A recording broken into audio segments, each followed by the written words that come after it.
नमस्कार, स्वागत है आप सभी का एनएफ न्यूज पर। मैं हूं आपके साथ रोहित। कभी प्रधानमंत्री नरेंद्र मोदी की मां को गाली दरभंगा में कांग्रेस के मंच से दी जाती है, ऐसी गाली जिसे कोई बोल भी नहीं सकता। कभी कहा जाता है नीम का पत्ता कड़वा है, आगे आप समझ सकते हैं। हालांकि प्रियंका गांधी वहां पर कहती हैं कि इस तरीके के शब्द प्रधानमंत्री के लिए प्रयोग नहीं किए जाने चाहिए। ये तो दो गालियों की बात रही, गालियों की लिस्ट बड़ी लंबी है। अब गालियों से आगे बढ़ रही है कांग्रेस और खुलेआम धमकी दी जा रही है घुसपैठियों पर कार्रवाई करने के लिए, एक तरीके से गृह मंत्री अमित शाह को, बीजेपी को और बीजेपी आलाकमान को। जी हां, अगर घुसपैठियों पर कार्रवाई की गई तो समझ लीजिए कि कुछ ऐसे कांग्रेसी नेता हैं जो कि माननीय मंत्री भी हैं, वो कब्र खोद देंगे बीजेपी की। इसीलिए कह रहे हैं कि तुम्हारी कब्र खोद देगा इरफान अंसारी, तुम जानते नहीं हो। ये वही इरफान अंसारी हैं जिनके विवादों की लिस्ट बड़ी लंबी है, जिनके साथ गठबंधन में हैं, जिनके अंदर स्वास्थ्य मंत्री हैं, उन मुख्यमंत्री के परिवार के लोगों पर भी अभद्र टिप्पणी कर चुके हैं। अब वो कह रहे हैं कि झारखंड में जो लोग रह रहे हैं उन्हें तुम लोग घुसपैठिया, रोहिंग्या, बांग्लादेशी, पता नहीं क्या क्या बताते हो। ऐसे में अगर उन पर आज भी आएगी तो इरफान अंसारी तुम्हारी कब्र खोद देगा। क्या कुछ कहा झारखंड के स्वास्थ्य मंत्री, कांग्रेस के नेता इरफान अंसारी ने, पहले वो जानिए, दिखाएगा। भारतीय जनता पार्टी के लोग कहते हैं कि बांग्लादेश भेज देंगे। अरे बीजेपी वालों, इरफान अंसारी तुम्हारी कब्र खोद देगा। पहचानता नहीं इरफान अंसारी को? हम लोगों ने झारखंड लिया है और इन लोगों ने मजाक बनाकर रख दिया है। हमको घुसपैठिया बोलते हैं, कभी कहते हैं झारखंड में बांग्लादेशी बस गए हैं, कभी कहते हैं रोहिंग्या आ गए हैं, कभी जामताड़ा में कहते हैं कि घुसपैठिए हैं, कभी मधुपुर में, कभी गोड्डा में। मैं कहता हूं कि कहीं कोई बांग्लादेशी नहीं है, कहीं कोई घुसपैठिया नहीं है। बीजेपी के लोग समाज को तोड़ना चाहते हैं। इन लोगों से हम लोग को बचना होगा और हमें लोगों को बचाना भी होगा। और ये जो लोग ऐसी बात करते हैं उनकी कब्र खोद दी जाएगी और उनकी कब्र इरफान अंसारी खुद खोदेगा। ये बात कांग्रेस के नेता राहुल गांधी के साथ ही, हेमंत सोरेन के साथ ही, झारखंड में स्वास्थ्य मंत्री इरफान अंसारी ने कही है। अब जब इरफान अंसारी ने यह बात कही तो बवाल मच गया। उसके बाद बीजेपी ने जवाब भी दिया है, लेकिन समित पात्रा ने क्या कुछ कहा यह सुनाने से पहले आपको थोड़ा विस्तार से इरफान अंसारी के बारे में बता देते हैं। इरफान अंसारी वो नेता जो कि इससे पहले तमाम मौकों पर इस तरीके की अभद्र टिप्पणी कर चुके हैं।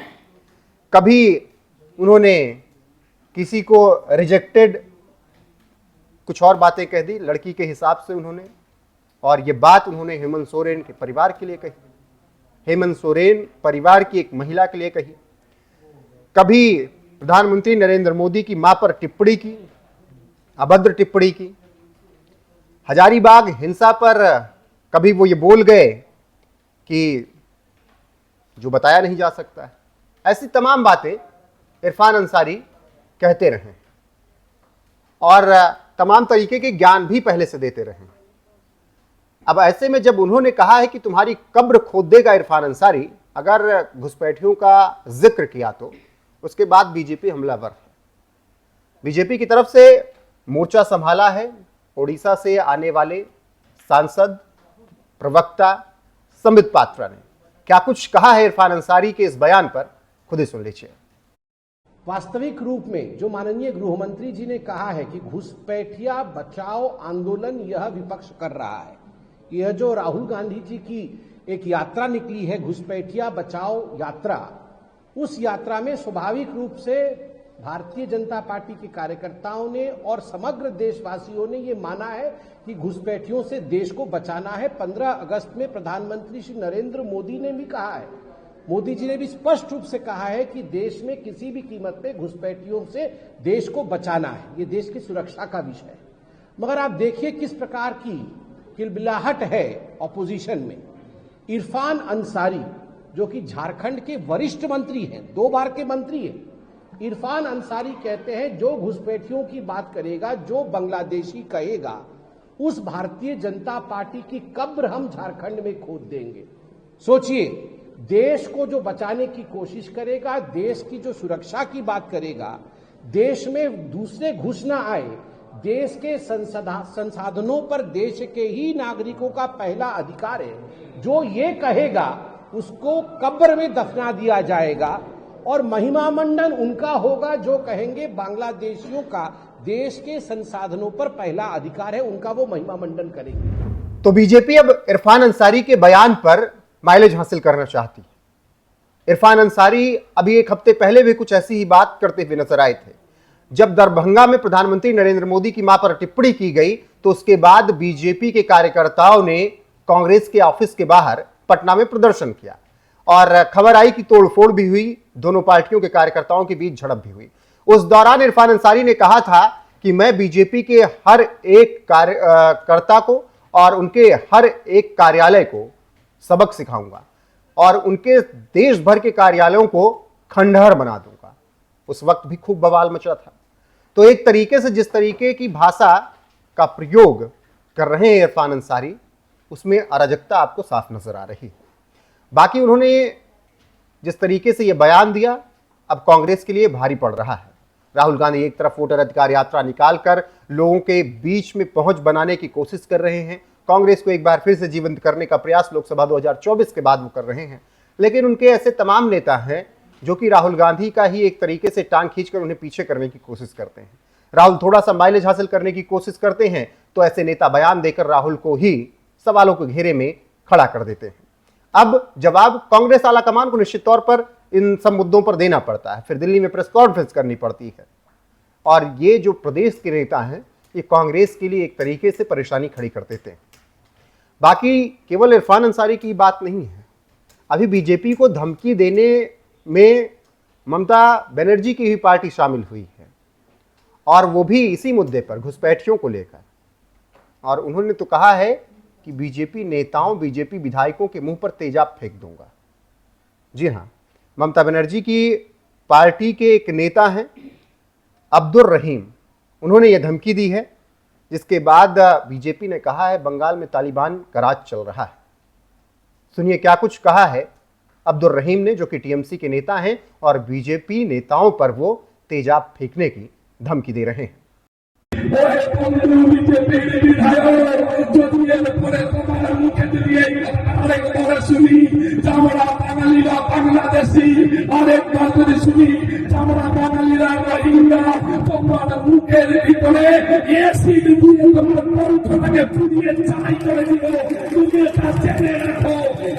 পশ্চিমবঙ্গ এটা আমরা বাঙালিরা তোমার মুখের কথা বলার জায়গা রাখবো না, এসি দিয়ে তোমার মুখ থেকে পুড়িয়ে দিয়ে ওদের কাছে এনে রাখবো। আর এখানকার বিজেপিরা যারা প্রতিবাদ করছে না, এখানকার বিজেপিরা যারা বাঙালি হয়ে বাংলার বাঙালিদের সাথ দিচ্ছে না, এখানকার বিজেপিরা যারা বাংলা ভাষার সম্মান করতে পারছে না, আমি তো অনুরোধ করবো আপনাদের কাছে বন্ধু, যারা এখানে বিজেপি করছে তাদেরকে ভোট থেকে বয়কট করুন, তাদের বাড়ি ঘেরাও করুন, বিজেপির পতাকা ছিঁড়ে ফেলুন, তাদেরকে তাদের কণ্ঠরোধ করে দিন। বিজেপিকে সমর্থন করা যাবে না। বিজেপি ছাত্রী ফোন করে, বিজেপি প্রদেশ মন্ডল ফোন করে, সেই বিজেপিকে কোনো মতো সহ্য করা যাবে না। তাদের বয়কট করুন, তাদের ঘেরাও করুন, তাদের বাড়ির সামনে মিছিল করুন। বন্ধ বিজেপি সাংসদ পরে যদি এরকমের অগণতান্ত্রিক আন্দোলন করতে দেখেছি বন্ধু, আমাদের গ্রামে ফুটবেলা দেখেছেন, ফুটবলার বাড়ি পড়বে পিঠে, দরম দরম করে আওয়াজ হবে বন্ধ। অগণতান্ত্রিক আন্দোলন আমরা বাঙালিরা সহ্য করবো না, বাংলার মানুষেরা অগণতান্ত্রিক আন্দোলন সহ্য করবো না। तो इसी बयान के बाद खूब बवाल मचा। बीजेपी ने कहा कि तालिबान का राज बंगाल में चल रहा है। बंगाल और केंद्र सरकार की लड़ाई लंबे वक्त से चल रही है और ऐसे में बंगाल से जब खबरें आती हैं इस तरीके की तो बीजेपी उसको भुनाने में पीछे नहीं रहती। अब बीजेपी ने जिस तरीके से टीएमसी पर हमला बोला है, उसका जवाब टीएमसी की तरफ से क्या कुछ आएगा ये देखना होगा।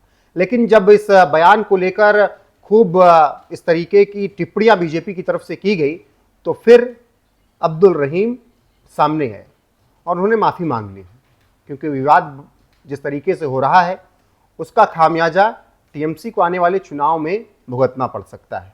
और अब की वो माहौल नहीं है जो पिछले कुछ सालों में रहा है। अवैध घुसपैठियों का मुद्दा निश्चित तौर पर बंगाल में बीजेपी को बढ़त दे सकता है और इसीलिए लगातार बीजेपी अवैध घुसपैठियों रोहिंग्याओं की बात वहां पर कर रही है। तो टीएमसी को अपना जो कोर वोट है उसे मजबूत करके रखना होगा।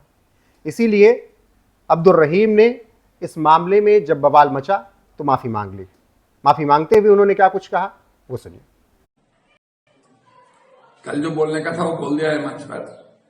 बहुत दुख भरी बात है ये हमारे बंगाल का जो माइग्रेंट लेबर है, परियायी श्रमिक, वो बंगाल के बाहर जाके काम करता है। प्राय 22 से 23 लाख बंगाली माइग्रेंट लेबर वो काम करने जाता है बाहर में। 2 तारीख विधानसभा में खड़ा होकर बीजेपी का विधायक उन्होंने बोल दिया जो सारा का सारा बंगाली माइग्रेंट लेबर वो रोहिंग्या है, वो बांग्लादेशी है। ऐसा कोई भी नहीं बोल सकता है। क्या हम इंडियन हैं, हम भारतीय हैं, हम बंगाली हैं, हम बंगाल के इंडिया के कोई भी कोने में जाकर काम कर सकते हैं। वो कैसे करके हम लोग को बोल दिया, अपमान किया बंगाली का, बांग्ला का अपमान किया। बांग्ला में रहता है, बांग्ला में खाता है और बंगाली का अपमान किया। इसलिए हम बोला है, हमारा जो स्टेटमेंट था वो स्टेटमेंट हम इसलिए दिया है। एक बंगाली विधायक कभी भी बंगाल के विरोध में ऐसा बात नहीं बोल सकता है। क्या हमारा 22-23 लाख माइग्रेंट लेबर के विरोध में ऐसा बात नहीं बोलता है। बंगाली का अपमान किया, वो बांग्ला भाषा का अपमान किया। इसलिए हम बोला जैसे ढाल दो से गले में जो गला बंद हो जाएगा वो बंगाली के विरुद्ध में। तो टीएमसी की तरफ से माफी तो मांग ली गई है। अब्दुल रहीम ने अपने बयान पर माफी मांगी। हालांकि इरफान अंसारी अभी भी माफी मांगने के लिए तैयार नहीं और ना ही कांग्रेस की तरफ से कोई ऐसी टिप्पणी की गई है जो कि समझ में आए कि माफी मांगी गई है। हालांकि राजनीति है, इस तरीके के आरोप और प्रत्यारोप चल रहे हैं, लेकिन यह तो अब की समझ में ही आ रहा है कि पश्चिम बंगाल के चुनाव में घुसपैठियों का मुद्दा बीजेपी सबसे आगे रखेगी। यही मुद्दा उन्होंने झारखंड में भी रखा था। हालांकि वहां पर सफलता उन्हें उस तरीके की नहीं मिली, लेकिन पश्चिम बंगाल के हालात अलग होंगे। इसीलिए बीजेपी घुसपैठियों और रोहिंग्याओं के मुद्दे पर मुखर होकर पश्चिम बंगाल में ममता बनर्जी की सरकार को घेर रही है। बाकी गृहमंत्री अमित शाह ने भी रोहिंग्याओं और घुसपैठियों के मुद्दे पर झारखंड चुनाव के दौरान तमाम बातें कही थी और उन्होंने ये कहा था कि हमारा ये सबसे अहम मुद्दा है और हम रोहिंग्याओं और घुसपैठियों को निकाल कर रहेंगे देश से। अभी हाल फिलहाल में तमाम ऐसी खबरें आई देश के अलग अलग राज्यों से, जहां पर म्यांमार के रोहिंग्याओं, बांग्लादेश के अवैध घुसपैठियों को निकालकर वापस भेजा गया। वो चाहे असम में हिमंता बिस्वा शर्मा की सरकार कर रही हो या फिर गुजरात में सरकार रोहिंग्याओं और घुसपैठियों को वापस भेज रही हो। बाकी गृहमंत्री अमित शाह ने झारखंड चुनाव के दौरान घुसपैठियों को लेकर क्या कुछ कहा था, किस तरीके से हेमंत सोरेन पर उन्होंने तीखा हमला बोला था, उनके बयान के साथ आपको छोड़े जाते हैं। फिलहाल इरफान अंसारी जिस तरीके से बीजेपी की कब्र खोदने की बात कर रहे हैं, यानी बीजेपी मतलब मोदी, शाह और आला कमान सब की कब्र खोदने की धमकी दे रहे हैं और टीएमसी के नेता मुंह पर तेजाब फेंकने की धमकी दे रहे हैं। उस पर आपकी राय क्या है, कमेंट सेक्शन में जाकर बताइएगा जरूर। बने रहेगा हमारे साथ। नमस्कार। आदिवासियों की जनसंख्या कम हो रही है, कौन जिम्मेदार है? आप जिम्मेदार हो। मैं झारखंड के आदिवासी, ओबीसी, दलितों को बताने आया हूं, झारखंड में एक बार भारतीय जनता पार्टी की सरकार बना दो, हमारे सोरेन और सुरेश मुर्मू को जिता दो, एक एक घुसपैठिए को चुन चुन कर निकालने का काम है। ये घुसपैठिए जो आते हैं हमारे झारखंड के युवाओं की रोजगारी छीन लेते, झारखंड के आदिवासियों की बेटियों को दूसरी, तीसरी, चौथे नंबर की पत्नी बनाते हैं, उनकी जमीन हड़प लेते हैं और इसके साथ साथ उनके साथ अन्याय भी करते हैं। रोटी, बेटी और माटी की रक्षा इस हेमंत सोरेन नहीं कर सकते। उनको ये घुसपैठियों में अपना वोट बैंक दिखाई पड़ता है। मगर भाइयों बहनों, मैं वादा कर कर जाता हूं, आप एक बार भाजपा की सरकार बना दो, एक एक घुसपैठिए को चुन चुन कर झारखंड के बाहर निकालने का काम भारतीय